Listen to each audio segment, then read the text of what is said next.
Bismillahirrahmanirrahim. Assalamualaikum warahmatullahi wabarakatuh. Alhamdulillahilladzi wa bihi nasta'inu ala umuri dunya din. Assalatu wassalamu ala asyrafil anbiya'i wal mursalin Sayyidina Muhammadin wa ala alihi wa ashabihi ajma'in, amma ba'd. Bapak Ibu jamaah subuh yang saya muliakan, alhamdulillah, puji syukur kehadirat Allah Subhanahu wa taala, di mana pada subuh hari ini kita masih diberi nikmat kesempatan, nikmat kesehatan untuk hadir dalam rangka senantiasa mengikuti kajian rutin kita di subuh Jumat. Mudah-mudahan kita senantiasa mendapat hidayah dan inayah dari Allah Subhanahu wa taala. Selawat dan taslim atas junjungan kita Nabiullah Muhammad sallallahu alaihi wasallam sebagai rahmatan lil alamin. Bapak Ibu yang saya muliakan, pada kajian subuh pertama kita ini setelah Lebaran, insyaallah kita akan membahas surah Al-Maidah, yaitu surah yang berbicara tentang hidangan makanan. Makanya dalam surah Al-Maidah ini, Bapak Ibu yang saya muliakan, banyak menyangkut masalah hukum-hukum makanan. Bahwa Rasulullah Shallallahu Alaihi Wasallam pernah bersabda, suratul Maidah tudai fi malakutillah, bahwa surah Al-Maidah adalah dipanggil atau dinamakan pada malakutillah, di atas langit, al-munkizatu tungkisu sahibuha min aidil malaikatil azab, bahwa surah Al-Maidah ini dapat menolong orang-orang yang membacanya min aidil malaikatil azab, dari tangan-tangan atau dari azab para malaikat yang ditugaskan oleh Allah Subhanahu wa taala. Bapak Ibu yang saya muliakan, wa min hadhihi surah, bahwa surah Al-Maidah ini nazala fi hajjatil wada, pada haji perpisahan atau haji terakhir baginda Rasulullah sallallahu alaihi wasallam, meskipun dikatakan ada juga sebagian ayat ma'unzil amul fath, diturunkan pada tahun pembukaan atau penaklukan kota Mekah, yaitu diantaranya Bismillahirrahmanirrahim, wala yajrimannakum syana'ani kaum, janganlah karena kebencianmu terhadap suatu kaum kamu bisa berbuat aniaya. Oleh sebab itu, Bapak Ibu yang saya muliakan, surah Al-Maidah ini dikategorikan sebagai surah Madaniyah, atau dikategorikan sebagai surah yang diturunkan di kota Mekah, meskipun dalam pandangan ulama bahwa surah Madaniyah itu adalah turun setelah hijrah, meskipun turunnya itu dalam perjalanan baginda Rasulullah Sallallahu Alaihi Wasallam menuju ke Mekah. Bapak Ibu yang saya muliakan, Masyiral muslimin wal muslimat rahimakumullah, kita memasuki pembahasan surah Al-Maidah. Bismillahirrahmanirrahim. Ya ayyuhalladzina amanu, wahai orang-orang yang beriman. Ini ungkapan amanu sebagai dasar atau pandangan ulama bahwa ayat ini sebagai surah ini sebagai surah Madaniyah. Salah satu tanda daripada surah Madaniyah, cirinya adalah itu selalu dipanggil sebagai amanu, orang-orang yang beriman. Salah satu tanda sebagai surah Makkiyah, itu selalu dipanggil sebagai manusia secara umum. Ya ayyuhan nas, Bapak Ibu yang semuliakan. Perintah yang pertama yang terkandung dalam surah Al-Maidah ayat 1, aufu bil uqud, penuhilah janji-janjimu. Bapak Ibu yang semuliakan, bahwa Allah Subhanahu wa taala al-amru bil wafai bil uqud. Allah Subhanahu wa taala memerintahkan kepada kita untuk memenuhi seluruh janji-janji kita. Baik itu janji kita antara Allah atau janji kita antara sesama manusia. Bapak Ibu yang semuliakan, janji kita antara manusia dengan Allah itu biasa diungkapkan sebagai mizaqan ghaliza. Bapak Ibu yang semuliakan, perjanjian yang kokoh. Tahukah kita bahwa sebelum kita keluar di muka bumi ini kita sudah menyatakan perjanjian dengan Allah Subhanahu wa taala, di mana dalam ayat lain dikatakan inna aradna al-amanata 'ala as-samawati wal ardi wal jibali fa abaina ayyahmilnaha wa asfakana minha wa hamalaha al-insanu innahu kana zaluman jahula.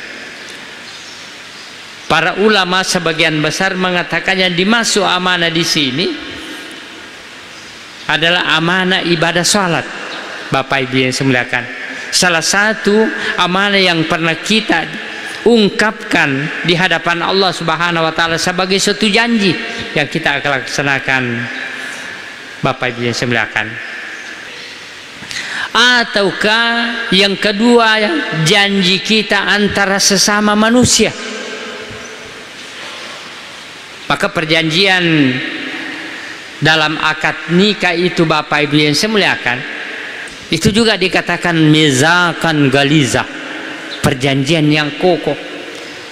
Makanya setelah seorang laki-laki mengungkapkan perjanjiannya di depan wali seorang perempuan, maka itu sudah terjadi perjanjian mizaqan ghaliza, perjanjian yang kokoh. Bapak Ibu yang semuliakan, ya, makanya dalam perkawinan itu tidak boleh kita main-main. Di dalam perkawinan itu tidak boleh kita permainkan, karena itu adalah mizaqan ghaliza, masuk juga dalam kategori perjanjian yang kokoh. Masyiral muslimin wal muslimat rahimakumullah. Kemudian hukum yang kedua dalam surah Al-Maidah ayat 1, uhillat lakum bahimatul an'am, telah dihalalkan bagimu memakan binatang ternak. Bapak Ibu yang saya muliakan, orang-orang Arab sebelum turunnya ayat ini, mereka banyak melakukan hal-hal yang tidak sesuai dengan ketentuan agama. Mereka biasanya mempersembahkan binatang ternaknya kepada berhala dengan memotong telinganya untuk dipersembahkan untuk berhalanya, dengan catatan binatang yang sudah disiapkan untuk dipersembahkan pada berhalanya itu tidak dimakan dagingnya, yang dikatakan binatang al-bahirah. Bapak Ibu yang semuliakan, yang kedua, orang-orang Arab dia tidak memakan binatang ternaknya itu binatang yang dia sudah nazarkan lalu dia persembahkan kepada berhalanya, dia juga haramkan untuk memakan. Yang ketiga, ya, yang dikatakan tadi yang kedua ini saibah. Yang ketiga binatang al-wasilah. Yang dikatakan binatang al-wasilah bahwa ketika unta itu melahirkan betina dengan jantan, maka jantannya mereka persembahkan untuk berhalanya dan dia tidak makan dagingnya.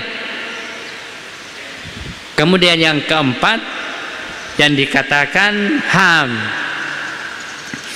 Binatang yang ham inilah nanti dia sudah bersama 100 unta, baru dia pisahkan jantan itu dan dia tidak memakan dagingnya, Bapak Ibu yang saya muliakan. Makanya dengan ayat ini turun membantah tradisi orang-orang Arab pada waktu itu, Bapak Ibu yang saya muliakan, yang mengatakan uhillat lakum bahimatul an'am, dihalalkan bagi kamu untuk memakan daging binatang-binatang ternak. Yang dimaksud di sini ada 3. Yang pertama unta dengan semacamnya, yang kedua sapi dan semacamnya termasuk jamus, kerbau, yang ketiga adalah kambing, domba dan semacamnya. Bapak Ibu yang saya muliakan, itulah yang menjadi syariat bagi agama kita, bahwa yang dikorbankan itu adalah bahimatul an'am. Bapak Ibu yang saya muliakan, yang Nabi mengatakan bahwa kurban itu yang terbaik adalah kurban sebagian diberikan kepada fakir miskin sepertiga untuk diberikan kepada keluarga tetangga handai tulang, dan sepertiga untuk kita makan bagi orang yang berkorban, yang membatalkan tradisi orang-orang Arab tidak mau memakan binatang yang dia sudah kurbankan. Illa ma yutla alaikum, kecuali yang dibacakan atau yang tertera dalam Al-Quran atau yang disampaikan oleh baginda Rasulullah, yang dinyatakan secara haram, itulah yang tidak dimakan, Bapak Ibu yang saya muliakan. Makanya pada ayat selanjutnya nanti itu dirinci binatang-binatang mana yang diharamkan oleh Allah Subhanahu wa taala. Bapak Ibu yang saya muliakan, yang tidak tertera dalam ayat ini, binatang mana yang diharamkan oleh baginda Rasulullah sallallahu alaihi wasallam, yang tidak tertera dalam Al-Quran dan hadis, masuk dalam kategori halalan tayyibah. Nanti halal, yang kedua tayyibah, punya gizi atau bermanfaat kepada tubuh kita. Meskipun makanan itu halal, kalau dia tidak bermanfaat kepada tubuh kita, maka itu juga tidak dibolehkan kita makan. Contohnya apa? Ini banyak contoh-contoh yang bisa kita gambarkan, Bapak Ibu yang saya muliakan. Misalnya orang yang tekanannya tinggi, meskipun kambing misalnya itu, kalau dia makan kambing itu halal, tapi kalau dia merusak, kalau dia makan, maka itu tidak dibolehkan memakan, Bapak Ibu yang saya muliakan, karena halalan tayyibah. Jadi selain yang tidak disebutkan dalam Al-Quran secara jelas dan Rasulullah secara jelas, maka kaidahnya makanan itu adalah halalan tayyiban, halal dan punya manfaat bagi tubuh kita, ma'asyiral muslimin wal muslimat rahimakumullah. Kemudian hukum yang keempat, gaira muhillis saidi wa antum hurum. Jadi saudara-saudara kita yang melaksanakan haji yang ada di Mekah, semenjak dia berpakaian ihram dari Madinah, dari Bir Ali sudah niat umrah dan haji, sampai masuk ke Mekah dalam keadaan ihram, hukumnya gaira muhillis said, tidak boleh dia membunuh binatang yang ada di Mekah, atau tidak boleh dia berburu, Bapak Ibu yang semuliakan.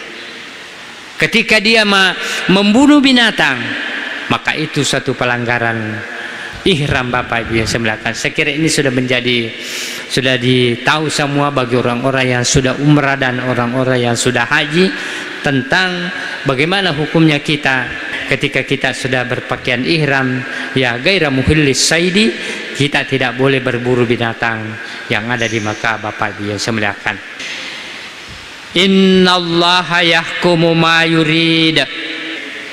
Sesungguhnya Allah menetapkan hukum ini, ma yurid, menurut apa yang dikehendaki oleh Allah, bukan menurut apa yang dikehendaki oleh manusia pada zaman sebelum datangnya Islam, Bapak Ibu yang semuliakan. Bahwa ketentuan hukum yang telah dijelaskan oleh Allah Subhanahu wa taala pada ayat pertama daripada surah Al-Maidah ini, Allah telah menetapkan menurut kehendak Allah Subhanahu wa taala. Ma'asyiral muslimin wal muslimat rahimakumullah. Kemudian pada ayat selanjutnya dalam surah Al-Maidah ayat 2, Allah Subhanahu wa taala berfirman, ya ayyuhallazina amanu. Kembali Allah memanggil hanya kepada orang-orang yang beriman, bukan kepada seluruh manusia, Bapak Ibu yang semuliakan. La tuhillu sya'airallah. Ini hukum pertama yang ditetapkan pada ayat 2 daripada surah Al-Maidah. La tuhillu sya'airallah. Jangan melanggar aturan-aturan yang telah ditetapkan oleh Allah pada syiar-syiar agama Allah, atau kalau jamaah haji pada masyaril haram yang telah ditetapkan oleh Allah Subhanahu wa taala. Misalnya salah satu contoh, ketika seseorang yang melakukan haji atau umrah, dia sudah berpakaian ihram dan dia sudah niat lalu masuk ke Mekah. Setelah sampai ke Mekah, dia belum tawaf dan belum sa'i, lalu dia buka pakaian ihramnya. Itu suatu pelanggaran, Bapak Ibu yang semuliakan, ma'asyiral muslimin wal muslimat rahimakumullah. Melanggar dalam arti syiar-syiar yang telah ditetapkan oleh Allah Subhanahu wa taala. Maka barang siapa yang sudah berniat berpakaian ihram lalu dia buka pakaian ihramnya, dia tidak tawaf, maka dia suatu pelanggaran besar, dia harus membayar kafarat atau denda, Bapak Ibu yang semuliakan, ma'asyiral muslimin wal muslimat. Jadi banyak masyaril haram yang ditetapkan oleh Allah kalau kita berbicara tentang jamaah haji, termasuk datang ke Arafah, Bapak Ibu yang semuliakan. Makanya bagi orang-orang yang tidak sudah berpakaian ihram lalu dia sudah niat haji pada 8 Zulhijjah, tidak masuk di Arafah pada 9 Zulhijjah, maka itu tidak dikategorikan sebagai haji. Makanya kita hati-hati, Bapak Ibu yang semuliakan, yang sekarang ini super ketat menurut informasi di Mekah. Jangan sampai terjadi seperti tahun kemarin, banyak jamaah haji kita dia membayar ratusan juta dengan iming-iming langsung naik, tidak menunggu, ternyata travel yang dia pakai tidak resmi, sehingga memang dia sempat masuk ke Madinah dan dia sempat masuk ke Mekah, tetapi ketika malam 9 Zulhijjah ternyata mereka tidak diberi kesempatan masuk ke Mekah karena tidak resmi sebagai visa haji, Bapak Ibu yang semuliakan. Hanya visa pekerja, ummal, dan visa ziarah. Ini kita hati-hati tentang hal seperti ini, Bapak Ibu yang semuliakan. Kalau persoalan umrah itu tidak ada masalah karena tidak ada Arafahnya, hukumnya di Arafah. Tapi persoalan haji ini yang menjadi persoalan. Ketika jamaah haji sudah membayar ratusan juta lalu diberangkatkan tanpa menunggu, ternyata kendalanya tahun kemarin banyak jamaah haji kita menurut informasi tidak sempat masuk ke Arafah karena begitu ketatnya pengawasan untuk masuk ke Arafah, Bapak Ibu yang semuakan. Makanya Nabi mengatakan al-hajju Arafat, yang namanya haji itu nanti wukuf di Arafah. Bapak Ibu yang semuakan, masyiral muslimin wal muslimat rahimakumullah. Bermalam di Mina, bermalam di Musdalifah juga itu Masy'aril Haram, bermalam di Mina juga itu Masy'aril Haram. Tidak boleh kita melanggar ketentuan-ketentuan yang telah Allah tetapkan. Kemudian yang kedua, hukum yang kedua pada surah Al-Maidah ayat 2, wala syahral haram, jangan melanggar aturan-aturan yang Allah telah tetapkan pada bulan-bulan haram. Bapak Ibu yang saya muliakan, bahwa dalam setahun Allah sudah tetapkan inna iddatash syuhur indallahi isna asyara syahran fi kitabillah. Allah sudah tetapkan dalam setahun itu 12 bulan. Di antara 12 bulan ini minha arba'ata hurum. Ternyata ada bulan-bulan yang Allah tetapkan sebagai bulan-bulan haram. Yang pertama bulan Muharram, yang kedua bulan Rajab, yang ketiga bulan Zulqa'dah, yang keempat bulan Haji. Inilah 4 bulan dikatakan Ashhurul Hurum. Allah sudah tetapkan tidak boleh orang berperang atau bermusuhan di 4 bulan ini. Makanya kalau terjadi peperangan, Bapak Ibu yang saya muliakan, masuk ke 4 bulan ini, maka itu harus gencatan senjata. Makanya dalam surah Al-Maidah ini Allah Subhanahu wa taala telah menetapkan wala syahral haram, jangan melanggar bulan-bulan haram, dalam arti jangan bermusuhan, jangan berperang di bulan-bulan haram ini. Muharram, bulan Muharram, bulan pertama, bulan Rajab, kemudian bulan Zulqa'dah, dan bulan Haji, Bapak Ibu yang saya muliakan. Kemudian hukum yang ketiga,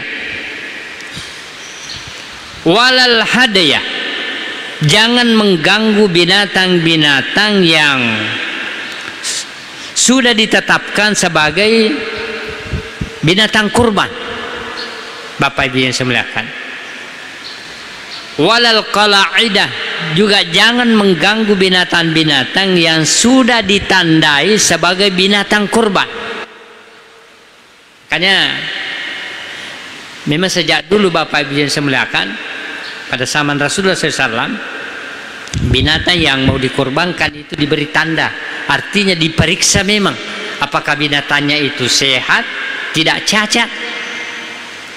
Makanya saya kira Dinas Peternakan juga melakukan seperti itu, memeriksa binatang-binatang yang mau dikorbankan lalu diberi tanda. Bapak Ibu yang saya muliakan, binatang yang sudah diperiksa tentang kesehatannya lalu memenuhi syarat untuk sebagai daging binatang kurban, maka itu diberi tanda. Dan ini terjadi pada zaman Rasulullah SAW, Bapak Ibu yang saya muliakan. Kemudian yang selanjutnya, wala aminal baital haram yabtaguna fadlan min rabbihim wa ridwana, jangan mengganggu orang-orang yang mengunjungi Masjidil Haram, Baitullah, yang mencari fadlan, karunia. Para ulama tafsir memberi interpretasi apa yang dimaksud karunia ini, bahwa yang dimaksud karunia ini ternyata memang dibolehkan orang-orang yang dalam perjalanan haji itu, Pak Bu, mencari keuntungan perdagangan. Makanya kalau kita lihat para jamaah haji dari berbagai negara banyak membawa barang-barang dagangan. Yang dari Turki bawa sejadahnya, karpetnya. Yang dari Indonesia biasa juga kita lihat bawa songko dan bajunya dan lain sebagainya. Dan dari Cina dan lain sebagainya. Memang dibolehkan. Maka Allah mengatakan jangan mengganggu orang-orang yang berkunjung ke Baitullah lalu dia mencari karunia dan keridhaan Allah Subhanahu wa taala. Makanya dalam perjalanan haji itu Pak Bu, ada dua manfaat yang bisa kita dapatkan. Karunia dalam arti kita mendapatkan manfaat dunia, waridwanan, keridhaan Allah. Yang kedua, kita mendapatkan manfaat akhirat Bapak Ibu yang saya muliakan. Wa iza halaltum fastadu. Ini kembali Allah menyampaikan bahwa ketika kamu sudah haji atau umrah dengan membuka pakaian ihrammu, maka boleh berburu, menangkap binatang ternak menurut ketentuan Allah Subhanahu wa taala Bapak Ibu yang saya muliakan. Kemudian hukum selanjutnya, wala yajrimannakum syana'anu qaumin an saddukum 'anil masjidil haram. Janganlah karena kebencianmu terhadap suatu kaum yang melarang kamu untuk masuk Masjidil Haram, kamu melakukan aniaya. Kita ayat ini Bapak Ibu yang saya muliakan turun ketika Rasulullah Sallallahu Alaihi Wasallam di Fathu Mekah, yang sebelumnya pernah dilarang Nabi untuk masuk ke Mekah dengan perjanjian Hudaybiyah. Bapak Ibu yang saya muliakan, sehingga Nabi tidak masuk tahun itu, nanti berikutnya baru masuk haji.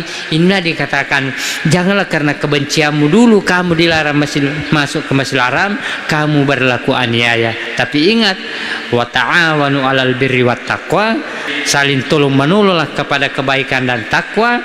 Wala ta'awanu 'alal ismi wal udwan, jangan saling tolong menolong terhadap dosa dan permusuhan. Wattaqullah, dan bertakwalah kepada Allah. Makanya modal untuk haji itu Bapak Ibu yang saya muliakan, Allah Subhanahu wa taala menyampaikan kepada kita, wa tazawwadu fa inna khairaz zadi taqwa. Ketika kita hendak menunaikan ibadah haji, modal yang utama itu kata Allah, bekal yang utama adalah bekal takwa. Makanya Allah mengatakan wattaqullah, maka bertakwalah kepada Allah. Innallaha syadidul iqab, sesungguhnya Allah maha dahsyat azabnya, ganjarannya Bapak Ibu yang saya muliakan, siksaannya kepada orang-orang yang telah melanggar aturan-aturan yang telah Allah tetapkan di dalam Al-Quran. Masyiral muslimin wal muslimat rahimakumullah. Bapak Ibu yang saya muliakan, saya kira inilah dua ayat daripada surah Al-Maidah mengawali kajian kita pada subuh hari ini. Mudah-mudahan kita senantiasa mendapat hidayah dan inayah dari Allah Subhanahu wa taala. Sebelum kita menutup pengajian kita, tentu mungkin ada yang ingin bertanya dalam persoalan atau memperdalam pembahasan kajian daripada surah Al-Maidah. Untuk sementara kami persilakan dengan hormat. Terima kasih. Bismillahirrahmanirrahim. Assalamualaikum warahmatullahi wabarakatuh. Waalaikumsalam warahmatullahi wabarakatuh. Begini guru, ini hewan yang dipersiapkan untuk kurban tidak boleh diganggu. Tapi hewan yang dipersiapkan dicuri orang pada malam harinya. Betul ya. Bagaimana ini kalau dicuri orang? Betul ya. Kedua, apa Mas Sauje bateku mau bicarakan di siku degaga. Kedua, membaca Al-Quran setelah kita sholat subuh, tertibnya itu duduk bersila. Tapi karena kecapean, mungkin duduknya bisa dirubah, kakinya itu bisa lurus begini atau bagaimana. Apa ini kurang tertib atau bagaimana kira-kira anunya? Duduknya bagus, tapi kalau di rumah bisa duduk di kursi atau bagaimana? Ya, sekian dan terima kasih. Kasih. Bismillahirrahmanirrahim. Ini maksudnya ini bagaimana hukumnya ini kalau seseorang yang mau berkorban sudah beli kambing, malamnya dicuri. Betul memang Bapak Ibu yang saya mengatakan, malamnya dicuri. Bagaimana hukumnya? Bahwa ketika seseorang sudah berniat untuk berkorban, lalu sudah membeli binatang kurban, lalu tiba-tiba hilang atau dicuri orang binatang kurban kita, ulama mengatakan kita sudah mendapat pahala kurban. Bapak Ibu yang saya mengatakan, karena tidak ada yang bisa menghalangi kalau misalnya kambing kita hilang atau sapi kita hilang, jadi pahala kurbannya sudah dapat meskipun dia tidak potong kurbannya, Bapak Ibu yang semuakan. Jadi itu satu, jadi dia sudah dapat pahala kurban meskipun dia tidak potong binatang kurbannya, karena itu adalah kambingnya atau binatang ternaknya dicuri orang. Kemudian yang kedua, terkait ketika membaca Al-Quran, itu masuk dalam kategori adab-adab membaca Al-Quran, bahwa ketika kita membaca Al-Quran, Bapak Ibu yang semuakan, kita harus berkeyakinan bahwa kita itu berdialog dengan Allah Subhanahu wa Ta'ala. Makanya beberapa adab yang kita harus penuhi ketika kita membaca Al-Quran, karena kita menganggap ini sama dengan kita berdialog dengan Allah, karena Al-Quran itu adalah firman Allah Subhanahu wa Ta'ala. Meskipun misalnya kita tidak tahu arti daripada apa yang kita baca, tetapi kita pahami apa yang kita baca itu adalah firman Allah Subhanahu wa Ta'ala. Bagaimana ketika kita capek atau misalnya, maka ambillah sikap bagaimana kira-kira capek itu bisa kita sikapi tetap dalam keadaan sopan. Misalnya, apakah misalnya kalau sendirian di rumah dilurus-luruskan sedikit kaki karena sudah tegang, tidak mengapa, tapi jangan terus-terusan begitu. Ketika sudah kita rehat-rehatkan sebentar, kembali seperti biasa, karena itu merupakan masuk dalam kategori adab kita berhadapan dengan Allah Subhanahu wa Ta'ala. Jangankan Allah Subhanahu wa Ta'ala, bagaimana kita bayangkan kalau kita menghadap misalnya kepada orang-orang yang di atas kita, taruhlah misalnya kita menghadap ke presiden, bagaimana sikap kita? Nah, itu kita bisa analogikan ke situ, Bapak Ibu. Kalaupun capek misalnya, kita bisa bersandar. Ya, kalaupun kakinya tegang, kita bisa luruskan sedikit, tetapi jangan terus-terusan begitu. Hanya karena darurat atau karena ada memang sesuatu, kita luruskan, rehatkan sebentar, tetapi kembali seperti sebagaimana biasanya. Saya kira seperti itu. Wallahu a'lam bishawab. Terima kasih. Bismillahirrahmanirrahim. Assalamualaikum warahmatullahi wabarakatuh. Waalaikumsalam warahmatullahi wabarakatuh. Pertanyaan ini barangkali juga pertanyaan sebagian dari jamaah, Pak Ustaz. Pertanyaan ini mengenai masalah sholat Isra. Sebagian jamaah kita di sini ada yang mengerjakan sholat Isra itu tepat pada waktu yang ada di atas ini. Artinya tepat terbit fajar. Betul, ya. Tentu kita sama-sama juga mengetahui bahwa ada beberapa waktu tempat haram untuk mengerjakan sholat. Ya, antara lain ya pertama-tama terbit fajar, kemudian tengah hari, kemudian tenggelam matahari. Ini yang kita ketahui selama ini. Dan sebagian juga jamaah ini mengerjakan lewat daripada waktu tepat terbit fajar. Yang menjadi pertanyaan kita di sini, Pak Ustaz, apakah waktu yang ada di sini ini sudah disetting tepat untuk waktu sholat atau waktu terbit fajar? Kalau waktu sholat itu sudah tepat, tapi kalau waktu terbit fajar saya kira tidak bisa kita mengerjakan sholat tepat pada terbit fajar. Bagaimana penjelasannya, Pak Ustaz? Terima kasih. Assalamualaikum warahmatullahi wabarakatuh. Waalaikumsalam warahmatullahi wabarakatuh. Betul, memang Bapak Ibu semuanya terkait mengenai waktu sholat Isra, memang ada ikhtilaf ulama menyikapi hadis ini. Apakah ini sholat Isra dilakukan sejenak setelah terbit fajar? Karena tidak boleh kita itu sholat Isra pas terbit fajar, tidak boleh.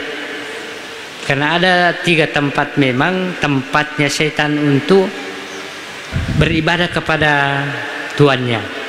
Yang pertama ketika pas matahari terbit, yang kedua ketika pas matahari berada di atas kita, kemudian yang ketiga ketika pas matahari terbenam.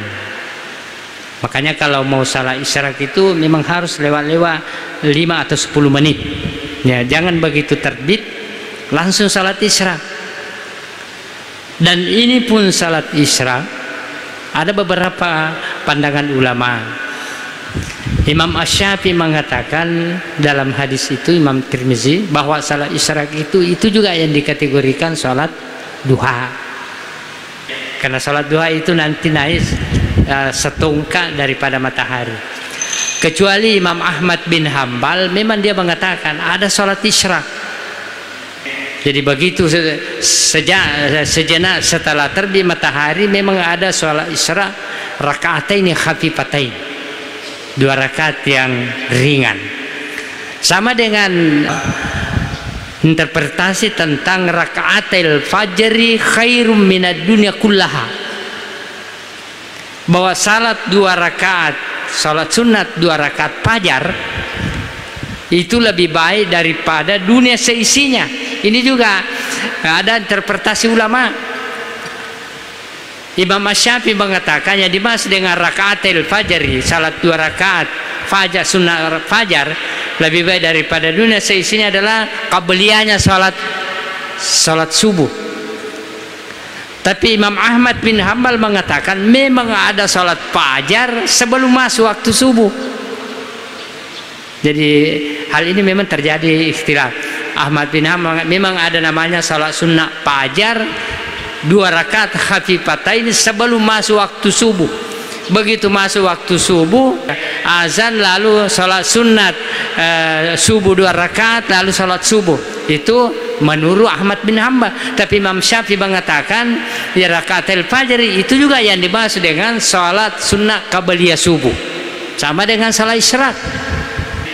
Imam Ahmad bin Hambal mengatakan memang ada salat isyraq sejenak ya setelah terbit matahari, salat 2 rakaat khafifataini. Tapi ya, Imam Syafi'i mengatakan memang itu juga yang dimaksud salat duha. Wallahu a'lam bishawab. Artinya kita mau salat isyraq tidak mengapa, ya kita mau salat sunnah fajar sebelum masuk waktu subuh yang dimaksud rakaatil fajar khafifataini tidak mengapa Bapak Ibu yang semuakan. Tapi yang penting tadi jangan begitu muncul matahari lalu kita salat isyraq.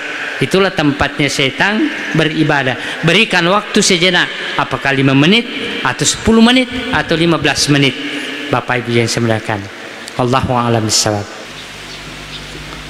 Masih ada? Kalau sudah tidak ada Bapak Ibu yang semuakan, karena waktu pagi telah tiba, mari kita menutup pengajian kita dengan bermunajat kepada Allah Subhanahu wa taala. Bismillahirrahmanirrahim. Alhamdulillahirabbil alamin. Wassalatu wassalamu ala asyrafil anbiya'i wal mursalin sayyidina Muhammadin wa ala alihi wa ashabihi ajma'in. Allahumma ighfir lil muslimina wal muslimat wal mu'minina wal mu'minat al-ahya'i minhu wal amwat innaka sami'un qarib mujibud da'wati bi rahmatika ya arhamar rahimin. Allahumma inna nas'aluka imanan da'iman wa ilman nafi'an wa rizqan wasi'an wa halalan tayyiban bi rahmatika ya arhamar rahimin. Rabbana la tuzigh qulubana ba'da idh hadaitana wa hab lana min ladunka rahmah innaka antal wahhab.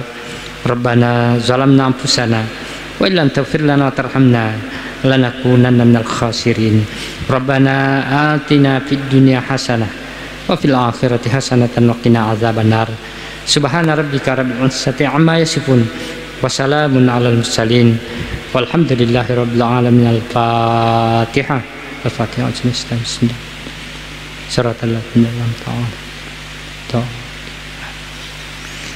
Wa akhir da'wana alhamdulillahi rabbil alamin. Wallahu muwaffiq ila aqwamit thariq. Wallahu yatawallas shalihin. Wassalamu alaikum warahmatullahi wabarakatuh.